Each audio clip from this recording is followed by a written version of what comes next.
It was a rainy night as I drove along a desolate stretch of highway, the windshield wipers beating a steady rhythm against the glass. The road stretched out before me, empty and seemingly endless, the only illumination coming from the dim glow of my headlights. That's when I saw him, a figure standing on the side of the road, his thumb extended in a silent plea for a ride. Without thinking, I slowed down and pulled over, my heart pounding in my chest as I rolled down the window to offer him a lift. He climbed into the passenger seat without a word, his face obscured by the hood of his jacket, the rain dripping from the brim of his hat. For a moment, neither of us spoke, the only sound the steady drumming of the rain against the roof of the car. But as we drove on, he began to speak, in cryptic, disjointed phrases that sent a shiver down my spine. He talked about the weather, about the road, about nothing and everything all at once, his words weaving a tangled web of confusion and unease. I tried to brush off his strange behavior, chalking it up to the late hour and the isolated stretch of road we found ourselves on. But the feeling of unease lingered, growing stronger with each passing mile. As we continued to converse, I couldn't shake the feeling that something was off about him, something dark and unsettling that lurked just beneath the surface. His eyes darted back and forth, never quite meeting mine, his hands fidgeting nervously in his lap. I tried to focus on the road ahead, to block out the creeping sense of dread that threatened to consume me. But no matter how hard I tried, I couldn't shake the feeling that I was in danger, that I had made a terrible mistake by picking up this hitchhiker in the first place. I considered pulling over and asking him to leave, but something held me back, a sense of fear and uncertainty that paralyzed me in my seat.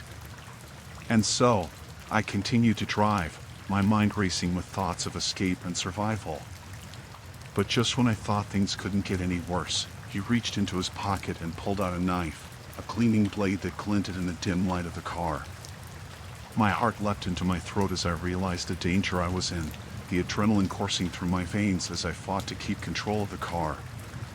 In that moment of panic, I knew I had to act fast, to do whatever it took to survive and escape from this nightmare. With trembling hands, I reached for the door handle, ready to leap from the car and run for my life. But before I could make a move, he spoke, his voice low and menacing, his words sending a chill down my spine. "You shouldn't have picked me up," he said, his tone dripping with malice. "Now, you're going to pay the price." I felt a surge of fear wash over me as I realized the gravity of the situation, that I was alone, trapped in a car with a dangerous stranger who had no intention of letting me go. Panic set in as I struggled to think clearly, to come up with a plan to escape from this nightmare. But just when it seemed like all hope was lost, I saw it, the faint glow of headlights in the distance, a beacon of hope in the darkness. With renewed determination, I pressed down on the gas pedal, willing the car to go faster, to reach safety before it was too late. As we drew closer to the approaching vehicle, I felt a surge of relief wash over me, relief that I had survived this terrifying ordeal, that I had managed to outwit my would-be attacker and escape with my life.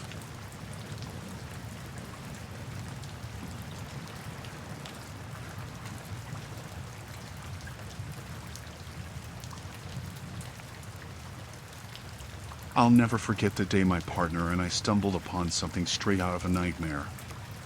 It was just another road trip, cruising down a lonely stretch of highway in the middle of nowhere. The sun was setting, casting long shadows across the empty road as we chatted and listened to music. But then, out of nowhere, we heard it. A faint crackle over the radio, followed by a desperate voice pleading for help. It was a distress call from a stranded motorist, their voice filled with panic and fear. My partner and I exchanged a glance, our instincts kicking in as we realized we couldn't just ignore someone in trouble. We decided to investigate, hoping we could lend a hand and maybe even save a life. As we drove toward the source of the distress call, the road grew increasingly desolate. The sun dipped below the horizon, leaving us shrouded in darkness as we navigated the winding roads. Eventually, we spotted a car up ahead, its hazard lights flashing in the gloom. We pulled up alongside it, our hearts pounding in our chests as we prepared to offer assistance. But as we approached, something felt off. The car looked abandoned, its doors hanging open and its engine silent. There was no sign of the motorist who had sent out the distress call. My partner and I shared a nervous glance, the hairs on the back of our necks standing on end as we realized we might have walked right into a trap. Just then, we heard the sound of footsteps approaching from the darkness. We whirled around to see a group of figures emerging from the shadows, their faces twisted into grotesque masks of malice. Panic surged through me as I realized we were outnumbered and outgunned. My partner and I exchanged a silent nod, our only hope of survival resting on our ability to think and act quickly. But before we could make a move, the group descended upon us with terrifying speed and ferocity. They dragged us from our car, their hands like iron grips around our arms as they forced us to our knees. I felt a surge of adrenaline as I struggled against their hold, my mind racing as I searched for a way out of this nightmare. But no matter how hard I fought, I couldn't break free from their grasp. Suddenly, one of the figures stepped forward, their face hidden behind a sinister mask adorned with jagged edges and twisted features. They brandished a knife, its blade gleaming in the moonlight as they advanced toward us with slow, deliberate steps. My heart pounded in my chest as I braced myself for the worst, my mind racing with fear and desperation. But just as the figure raised the knife, a sudden burst of noise echoed through the night. It was the sound of approaching sirens, growing louder and louder with each passing moment. The group faltered, their grip loosening as they glanced nervously at one another. In that split second of hesitation, my partner and I seized our chance. We broke free from their hold and sprinted toward our car, adrenaline coursing through our veins as we raced to safety. As we sped away from the scene, the flashing lights of the approaching police cars filled me with a sense of relief and gratitude. We had escaped with our lives, but the memory of that night would haunt me forever.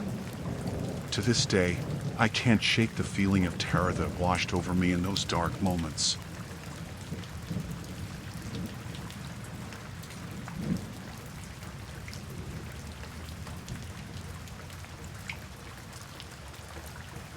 I was driving down a deserted road late at night when I saw a car, parked haphazardly in the middle of the road, its hazard lights flashing.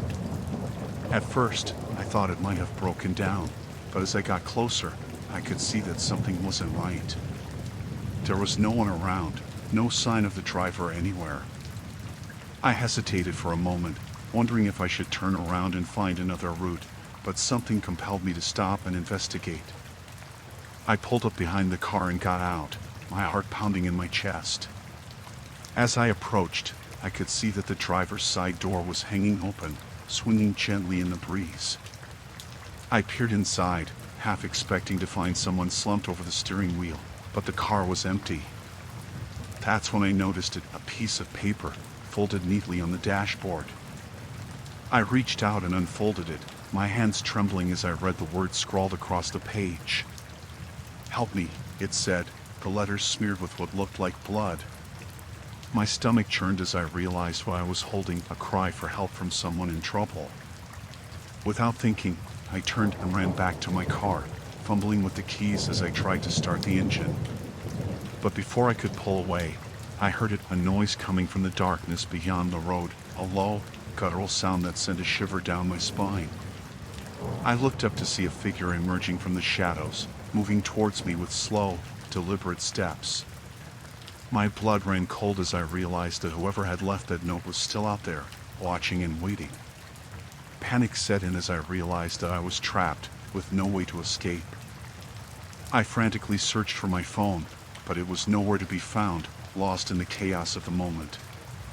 I glanced back at the car, hoping against hope that whoever had left the note was still alive, that I could help them somehow. But as I looked closer, I could see that the blood on the note was fresh, still wet and glistening in the moonlight. A sense of dread washed over me as I realized that I was in way over my head, that I had stumbled into something far more dangerous than I could have ever imagined. I knew I had to get out of there, to find help before it was too late. But as I turned to run, I heard the sound of footsteps behind me, growing louder and closer with each passing second. I ran as fast as I could, my heart pounding in my chest as I raced through the darkness, my mind racing with thoughts of what might happen if I didn't make it out alive. I stumbled and fell, my breath coming in ragged gasps as I struggled to get back to my feet. But before I could get far, I felt a hand grab hold of my ankle, dragging me back into the darkness. I screamed and thrashed, trying to break free, but it was no use.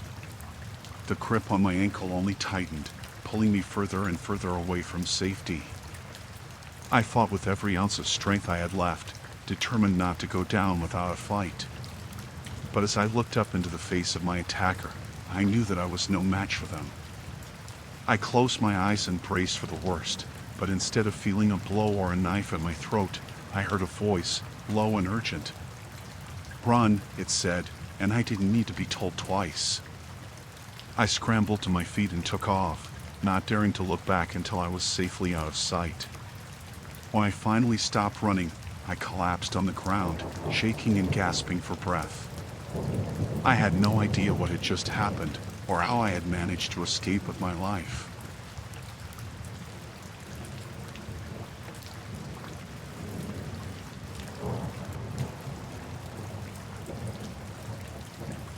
It was a typical night as I drove home from work, the streets quiet and deserted. But as I glanced in my rearview mirror, I noticed a car following closely behind me, its headlights piercing the darkness. At first, I didn't think much of it, assuming it was just another driver headed in the same direction. But as I turned onto side streets and took detours in an attempt to lose the car, I realized that it wasn't just coincidence. The car was following me, deliberately matching my every move. Panic began to rise in my chest as I tried to make sense of the situation, my mind racing with possibilities. I considered calling the police, but something held me back, a nagging fear that doing so would only escalate the situation further. And so, I continued to drive, my heart pounding in my chest as I searched for a way out of this terrifying predicament. But no matter where I turned, the car was always there, its presence like a dark shadow looming over me. It was as if the driver was playing a twisted game of cat and mouse, toying with me for their own amusement. As the minutes stretched into hours, I grew more and more desperate, my thoughts consumed by the need to escape from this relentless pursuit. But no matter how fast I drove or how many turns I made, the car was always right behind me, its headlights glaring in my rearview mirror like accusing eyes. I tried to remain calm, to think rationally about what to do next, but fear clouded my judgment, leaving me paralyzed with indecision.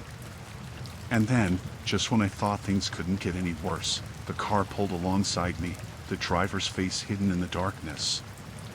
For a moment, we locked eyes, a silent understanding passing between us, a recognition of the danger we both faced. And then, without warning, the driver swerved in front of me, forcing me to slam on the brakes to avoid a collision. I watched in horror as the car disappeared into the night, leaving me shaken and alone on the deserted road. My heart raced as I tried to make sense of what had just happened, the adrenaline coursing through my veins as I struggled to regain control of my emotions. But even as I tried to convince myself that it was over, that I was safe at last, a nagging feeling of unease lingered in the back of my mind. I couldn't shake the feeling that the driver was still out there, watching and waiting for the perfect moment to strike. And so, with a sense of dread weighing heavy on my heart, I continued on my journey home, the memory of that terrifying encounter etched into my mind forever. But as I pulled into my driveway and stepped out of the car, a wave of relief washed over me, relief that I had survived the nightmarish ordeal, that I had outwitted my would-be attacker and escaped with my life. As I locked the door behind me and stepped into the safety of my home, I realized I was now safe.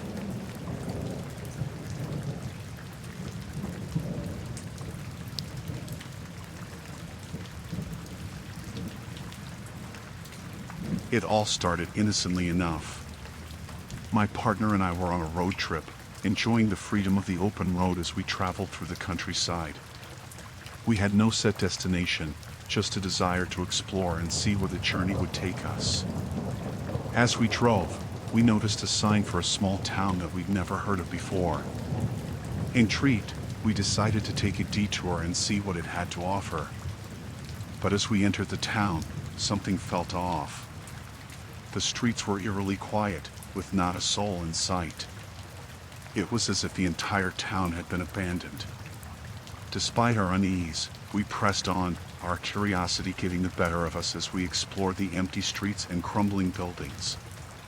But as we ventured further into the heart of the town, we began to notice signs of life. Curtains twitched in the windows, and we caught glimpses of shadowy figures moving in the darkness. We tried to brush off our growing sense of unease, telling ourselves that it was just our imagination running wild. But deep down, we knew that something wasn't right about this place. Our suspicions were confirmed when we stumbled upon a hidden cellar beneath one of the abandoned houses. It was filled with strange symbols and artifacts, hinting at a dark and sinister past. As we examined the cellar, a chill ran down my spine. It was as if we had uncovered something that was meant to stay hidden, something that the townspeople didn't want us to find. Before we could make sense of what we had discovered, we heard the sound of footsteps approaching from above. We froze, our hearts pounding in our chests as we waited for whoever it was to reveal themselves. But instead of friendly faces, we were greeted by a group of sinister figures emerging from the shadows. Their eyes gleamed with malice as they surrounded us, their intentions clear. Panic surged through me as I realized that we were trapped, at the mercy of these unknown assailants. My partner and I exchanged a desperate glance, silently communicating our fear and uncertainty. With no other options, we ran.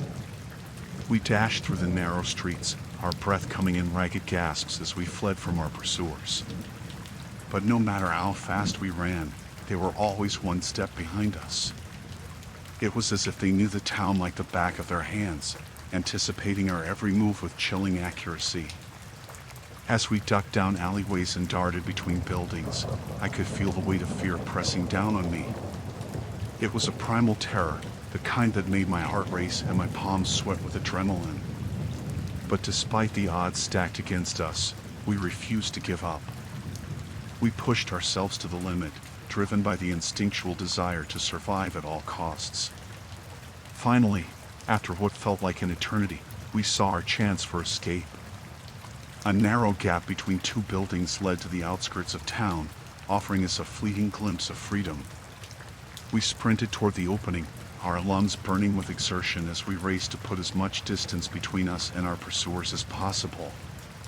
And then, just when it seemed like all hope was lost, we burst out into the open countryside, the cool night air washing over us like a welcome embrace. We didn't stop running until we were miles away from that cursed town, our legs trembling with exhaustion as we collapsed onto the ground. But even as we caught our breath and tried to make sense of what had just happened, we knew that we would never forget the horrors we had witnessed that night. To this day, the memory of that deserted town and its sinister inhabitants haunts my dreams.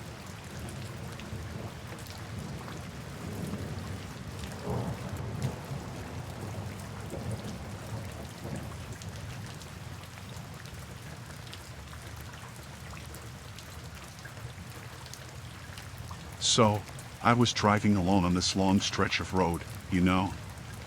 It was late, and I needed to stop for gas. I saw this old gas station up ahead, looked kinda sketchy, but it was the only one around for miles. So, I figured I didn't have much choice. Pulling in, I noticed something off right away.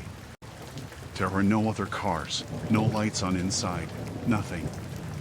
Usually, even in the middle of nowhere, you'd see some sign of life at a gas station, right? But this place was dead quiet. I got out of my car, feeling kinda uneasy. The air was thick with this weird silence, like it was pressing down on me. I walked up to the pump, but there was no sound when I squeezed the handle. No gas coming out. Looking around, I saw the store part of the station. It was all dark inside, but I could make out shelves stocked with stuff. I figured maybe someone was inside, so I went to check it out. The door creaked open when I pushed it, and I stepped inside. It smelled musty, like old grease and dust. There were aisles of snacks and drinks, but everything looked ancient, like it hadn't been touched in years. I called out, "Hello? Anyone here?" But there was no answer, just the echo of my own voice bouncing off the walls. Feeling a shiver crawl up my spine, I started to back out of the store when I heard something. It was faint at first, like a whisper in the wind. But then it got louder, this low murmuring coming from somewhere in the back. I hesitated, not sure if I should investigate or just get the hell out of there. But curiosity got the better of me, and I followed the sound. The murmuring led me to a door at the back of the store. It was cracked open just a little, and I could see a sliver of light spilling out from inside. I pushed the door open slowly, trying not to make any noise. And what I saw inside, it still gives me chills just thinking about it. There were people in there, but they weren't moving. They were just standing in a circle, staring straight ahead with blank expressions on their faces. And in the center of the circle was this thing. It was like nothing I'd ever seen before. It was tall and skinny, with long, spindly arms that reached out towards the ceiling. Its skin was pale and stretched tight over its bones, like it was wearing a suit that was too small for it. But the worst part was its face. It had no features, no eyes or mouth or nose. Just smooth, blank skin staring back at me. I wanted to run, to scream, but I was frozen in place. I couldn't tear my eyes away from it. And then it spoke, this raspy voice that sent shivers down my spine. "Join us," it said, and I felt this overwhelming urge to step forward, to join the circle of people standing there like statues. But something inside me snapped then, and I turned and ran as fast as I could. I didn't stop until I was back in my car, driving away from that place as fast as the wheels would take me. I didn't look back, didn't stop until I was miles away. And even then, I couldn't shake the feeling that it was still watching me, waiting for me to come back. I don't know what that thing was, or what it wanted from me. But I do know one thing: I'll never stop at a gas station in the middle of nowhere again.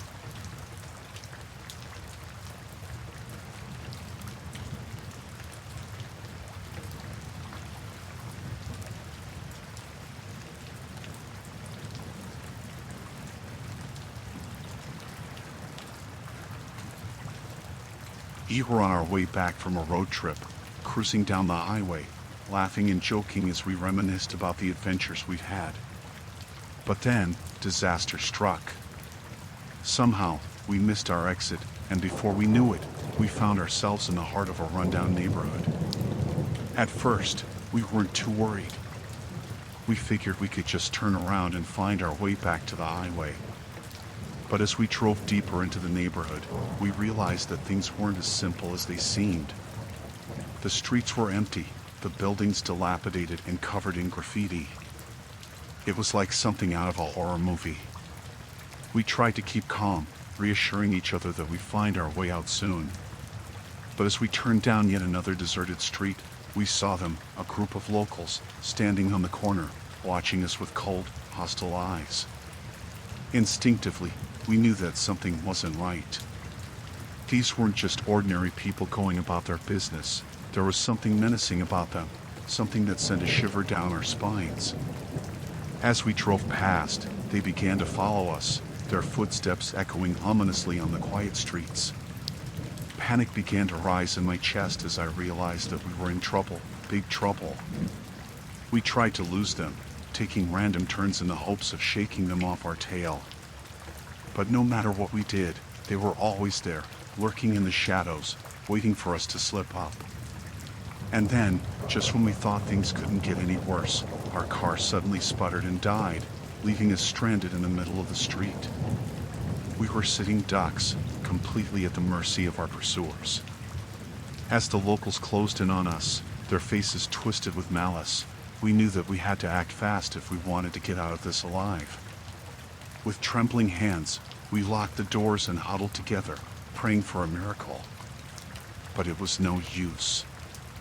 They were upon us in an instant, banging on the windows and shouting threats.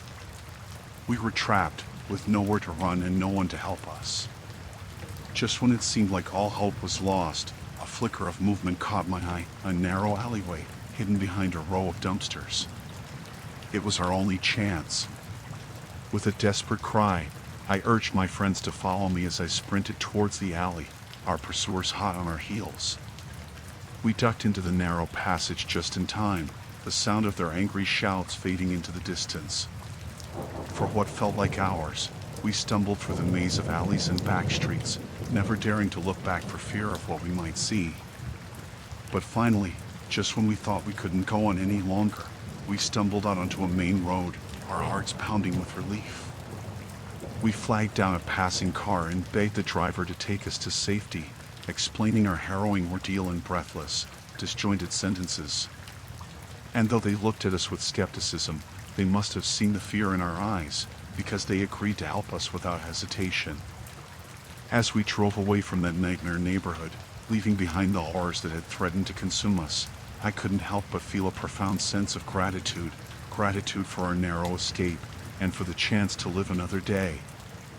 But even as we left that place behind, I knew that the memory of what had happened would stay with us forever, a constant reminder of the dangers that lurk in the shadows, waiting to pounce when we least expect it.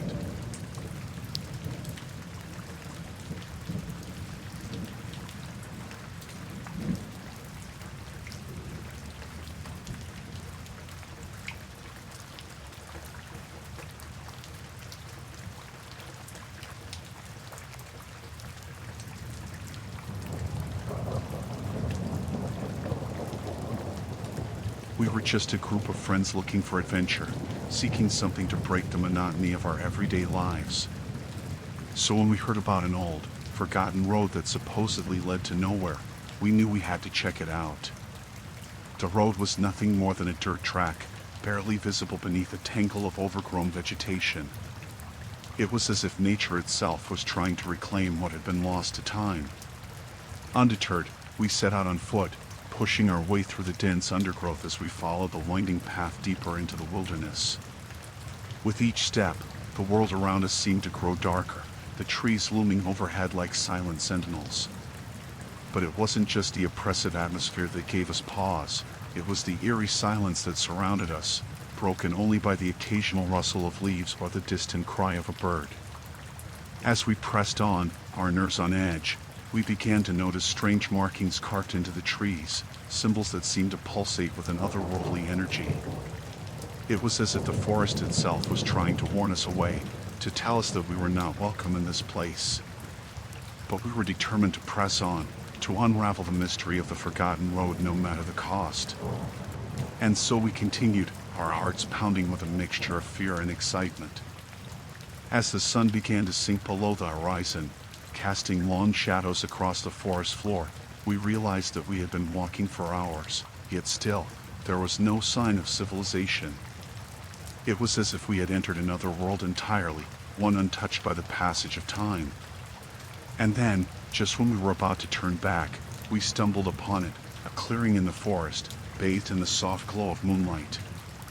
But as we stepped into the clearing, our joy turned to horror as we saw what lay before us.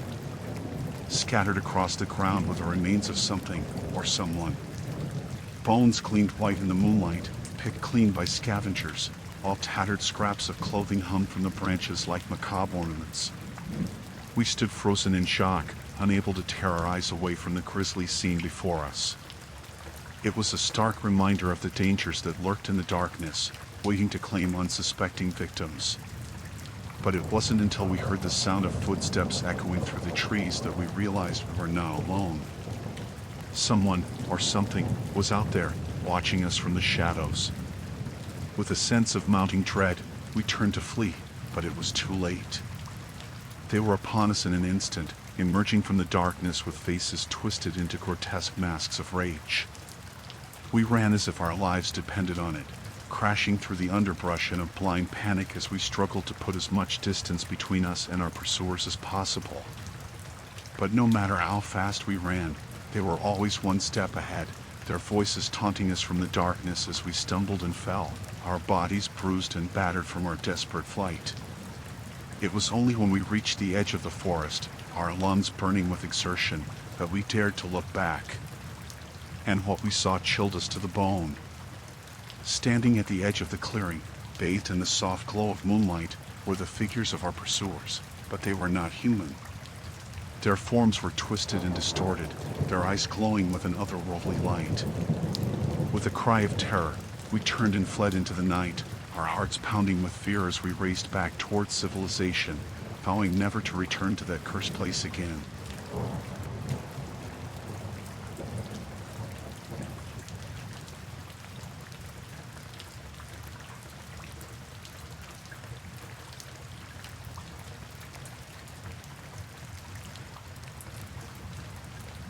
It was a typical evening as I drove home after a long day at work. The roads were quiet, and the only sound was the gentle hum of the engine as I navigated through the darkness. As I rounded a bend, my headlights caught sight of something unusual on the side of the road. It was a child, no older than 6 or 7, standing alone in the darkness. My heart skipped a beat as I realized the danger the child was in. Without hesitation, I pulled over and got out of the car, my mind racing with thoughts of how the child could have ended up there all alone. Approaching cautiously, I called out to the child, trying to offer reassurance as I knelt down beside them. But the child remained silent, their eyes wide with fear as they stared up at me. I tried to comfort them as best I could, asking if they were okay and if they knew where their parents were. But the child just shook their head, their lower lip trembling as if on the verge of tears. My heart went out to the child, and I knew that I couldn't leave them alone on the side of the road.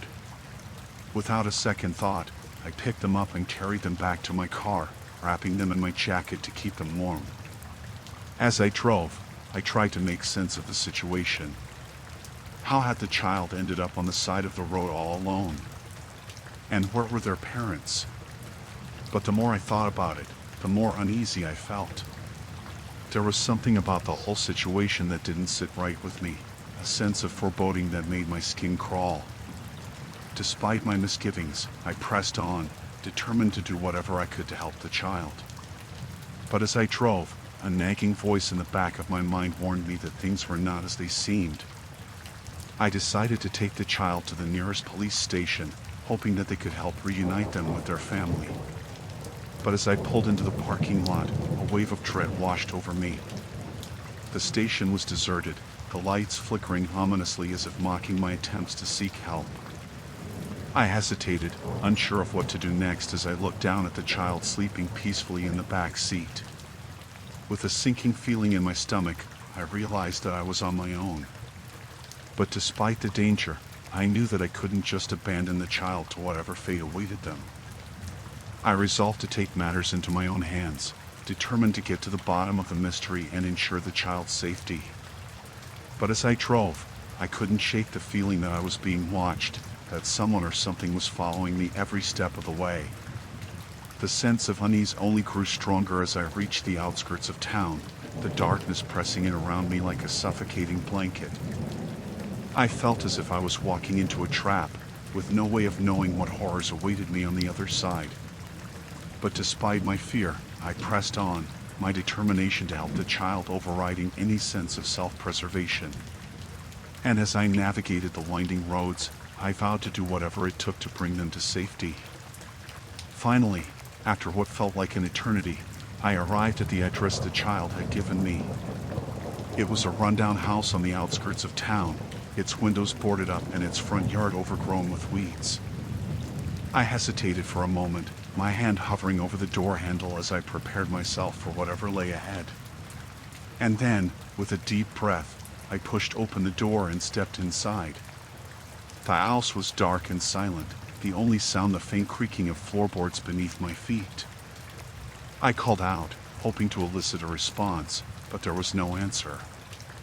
With growing trepidation, I began to search the house, my heart pounding in my chest as I opened each door and peered into every shadowy corner. But there was no sign of anyone, no clue as to what had happened to the child's family. And then, just as I was about to give up hope, I heard a noise from the basement. It was a muffled sound, like someone crying out for help. Without hesitation, I made my way down the creaking stairs, my pulse quickening with each step. And then, as I reached the bottom, I saw them. The child's family, bound and gagged in the corner of the room, their eyes wide with fear as they looked up at me in desperation. I wasted no time in freeing them, my hands shaking with adrenaline as I untied the ropes and helped them to their feet. And as we made our way out of the house, I felt a sense of relief wash over me. But even as we escaped into the night, I couldn't shake the feeling that we were being watched, that someone was still out there, lurking in the darkness.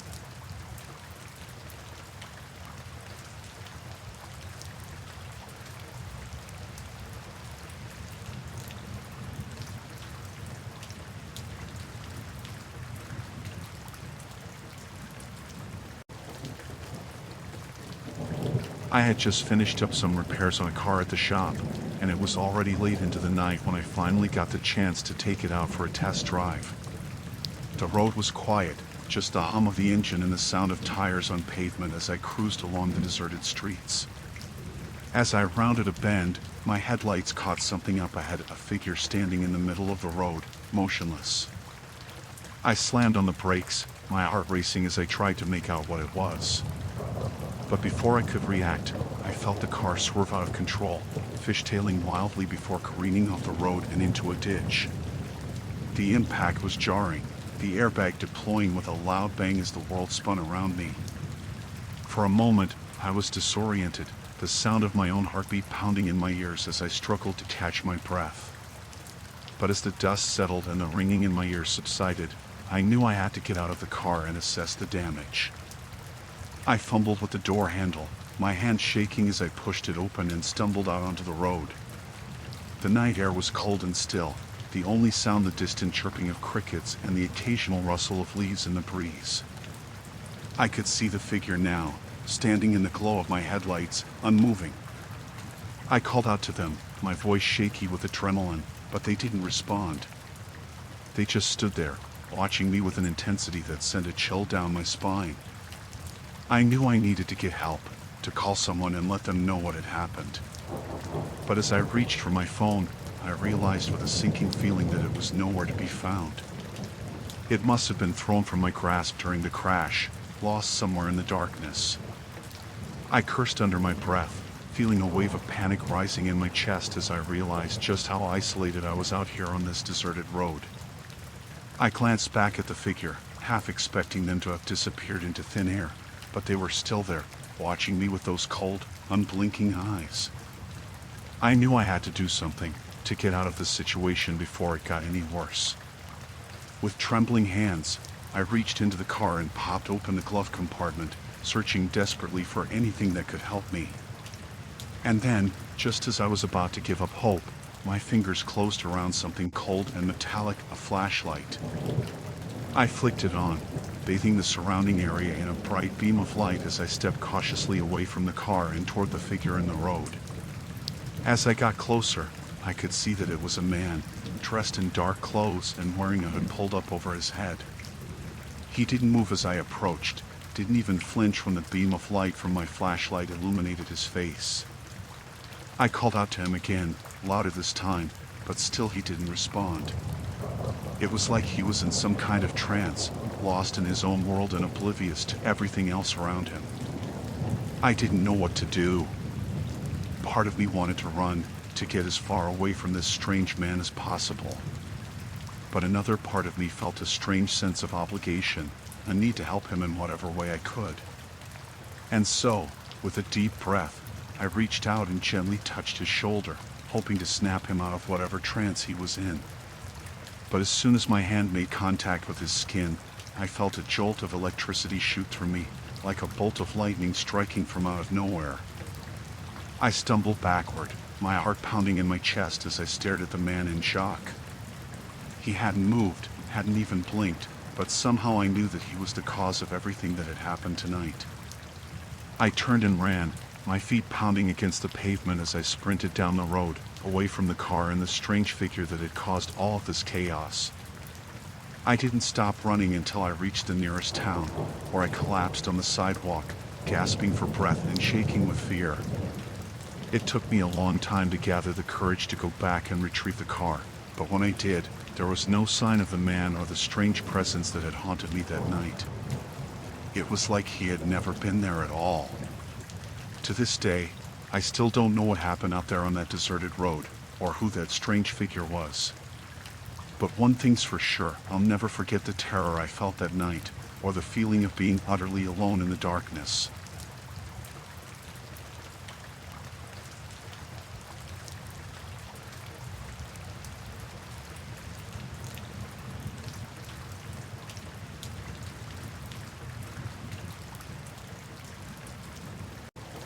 It was a typical night shift for me, patrolling the deserted construction site to ensure there were no unwanted visitors. As I drove around in my security vehicle, the only sound was the soft hum of the engine and the occasional crackle of the radio. The site was vast and eerily quiet, with rows of unfinished buildings looming in the darkness like silent sentinels. Despite the stillness, I couldn't shake the feeling of being watched as I made my rounds. As I turned a corner, I thought I heard something, a faint scraping noise coming from one of the abandoned buildings. My heart skipped a beat as I brought the vehicle to a stop and strained my ears to listen. Sure enough, the noise was there again, louder this time, like someone or something moving around inside. With a sense of unease gnawing at my gut, I grabbed my flashlight and stepped out of the vehicle. The beam of light cut through the darkness as I approached the building, my footsteps echoing off the empty walls. I called out, announcing myself as security, but there was no response, only silence. I hesitated for a moment, the hairs on the back of my neck standing on end as I contemplated whether to continue. But duty called, and with a deep breath, I pushed open the door and stepped inside. The interior was dark and musty, the air heavy with the scent of damp concrete and dust. I moved cautiously, my flashlight casting long shadows that danced across the walls.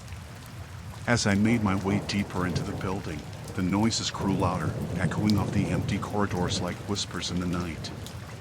My heart pounded in my chest as I rounded a corner, my hand tightening around the handle of my flashlight. And then, suddenly, I saw it, a figure lurking in the shadows, its form obscured by the darkness. My breath caught in my throat as I trained the beam of light on the intruder, ready to confront them. But as the light illuminated the figure, I realized with a jolt of horror that it was not a person at all. It was a mannequin, its lifeless eyes staring back at me in silent mockery. Relief flooded through me as I realized it was just a false alarm, a trick of the light playing tricks on my mind. I let out a nervous laugh, chastising myself for letting my imagination run wild. But even as I tried to shake off the feeling of unease, I couldn't help but feel that something was still not quite right. The noises had stopped, but the sense of being watched lingered, like a shadow in the back of my mind. With a shiver, I decided to cut my patrol short and head back to the safety of my vehicle. As I stepped back outside, the night air felt colder somehow, as if the darkness had seeped into my bones. I hurriedly made my way back to the security vehicle, my footsteps quickening with each passing moment. But just as I reached the safety of the driver's seat, I heard it again, a soft whisper, barely audible over the sound of the engine. I froze, my heart pounding in my chest as I strained to listen. And then, to my horror, I realized that the whisper was coming from the radio, the same radio that had been silent all night. With trembling hands, I reached out and turned up the volume, the static crackling ominously as the voice grew louder. It was faint and distorted, but I could make out the words that chilled me to the core. "Leave, now," the voice whispered, sending a shiver down my spine. I hesitated for a moment, my mind racing with fear and uncertainty. But then, with a surge of adrenaline, I slammed the radio off and threw the vehicle into gear. I didn't stop to question who or what had spoken to me. All I knew was that I needed to get out of there, and fast. I drove away from the construction site as fast as I could, the sound of my own heartbeat echoing in my ears. I didn't dare look back, afraid of what I might see lurking in the darkness behind me. It was only when I reached the safety of the main road that I allowed myself to breathe a sigh of relief. But even as I drove away, I couldn't shake the feeling that I had narrowly escaped something unspeakable. As I made my way home, I couldn't help but wonder what had caused the strange noises and the eerie whisper on the radio. Was it just a figment of my imagination, or was there something more sinister at play?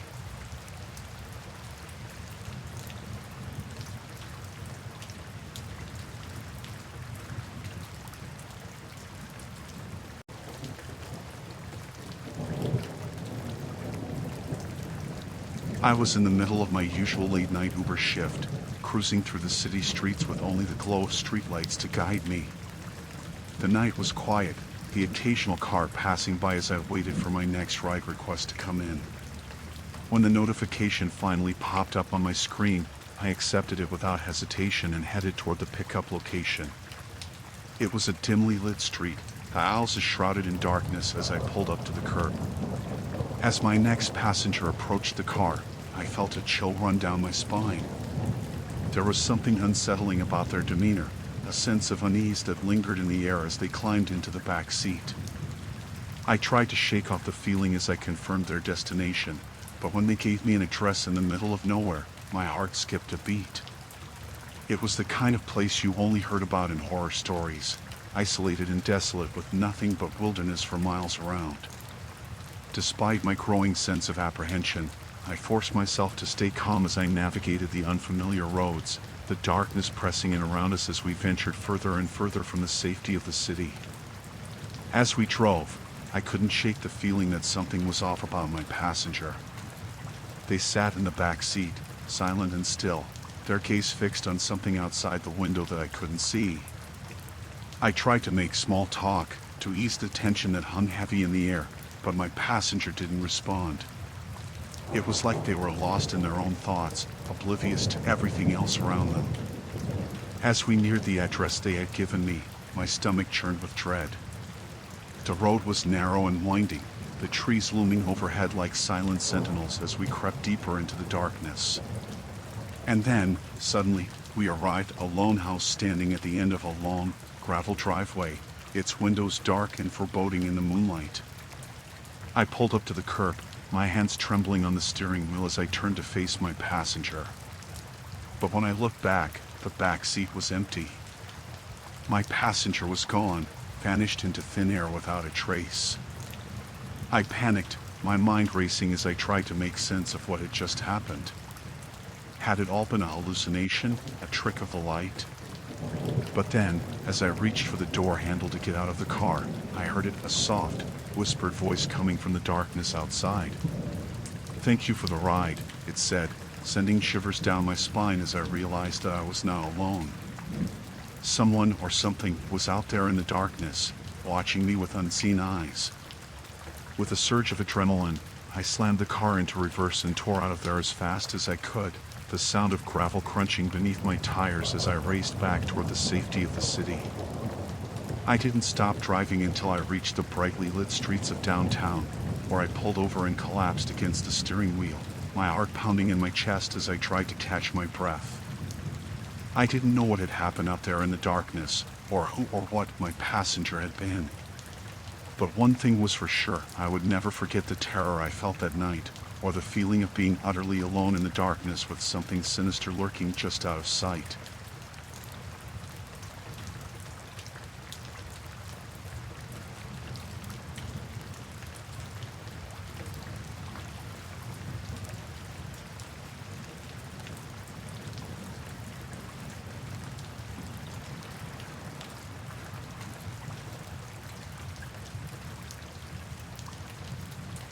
It was supposed to be a fun road trip with my friends, a chance to escape the hustle and bustle of the city and enjoy some time together in the countryside. But as we drove down the winding country roads, the mood in the car grew tense. It started with a feeling of unease, a sense that something wasn't quite right. The sun was setting, casting long shadows across the fields and forests that lined the road, and I couldn't shake the feeling that we were being watched. As we rounded a bend in the road, our worst fears were realized. A group of masked individuals emerged from the trees, blocking the road with their bodies and brandishing weapons. Panic gripped the car as we slammed on the brakes, skidding to a halt just a few feet from the gang. They were armed and dangerous, their faces obscured by masks as they advanced on us with menacing intent. There was no time to think, only to react. I could hear my friends screaming in terror as I fumbled for my phone, desperately trying to call for help. But before I could even dial the emergency number, one of the masked figures smashed the window with the butt of his gun, glass shattering around us as he reached inside and dragged me out of the car. I fought back with all the strength I had, kicking and screaming as I struggled to break free from his grip. But he was too strong, his hands like iron vices as he dragged me away from the car and into the darkness of the woods. I could hear my friends calling out to me, their voices filled with fear and desperation. But there was nothing they could do as I was dragged further and further away from them, deeper into the heart of the forest. The gang moved quickly, their movements coordinated and precise as they herded us like cattle through the trees. I could hear them whispering to each other in low voices, their words filled with malice and intent. I knew then that we were in serious danger, that these people meant us harm and would stop at nothing to get what they wanted. But even as fear gripped my heart, I refused to give up hope. I knew that if I wanted to survive, I would have to fight with everything I had, to never give up until I was free from their clutches. With a surge of adrenaline, I lashed out at my captor, striking him with all the force I could muster. To my surprise, he staggered back, momentarily stunned by the blow. Seizing the opportunity, I broke free from his grasp and ran as fast as my legs would carry me, ducking and weaving through the trees as I desperately tried to put as much distance between myself and the gang as possible. Behind me, I could hear them giving chase, their footsteps pounding on the forest floor as they pursued me with single-minded determination. But I refused to give up. I pushed myself to run faster, to keep going even as my lungs burned with exertion and my muscles screamed in protest. And then, just when I thought I couldn't go on any longer, I saw a glimmer of light through the trees, the promise of safety and salvation just ahead. With a burst of renewed energy, I raced toward the light, my heart pounding in my chest as I stumbled out of the forest and onto the road. And there, just a few feet away, was the car, my friends waiting for me with open arms as I collapsed into their embrace. We drove away from the scene as fast as we could, the sound of our tires screeching on the pavement as we put as much distance between ourselves and the gang as possible. It was only when we were safely back in the city that we allowed ourselves to breathe a sigh of relief. We were bruised and battered, but we were alive, and that was all that mattered. As we sat together in the car, the events of that night replaying in our minds, we made a silent vow to never speak of what had happened, to bury the memory deep within ourselves and try to move on with our lives. But deep down, I knew that the horrors of that night would stay with us forever, a dark shadow that would haunt us in our darkest moments and remind us of the fragility of life.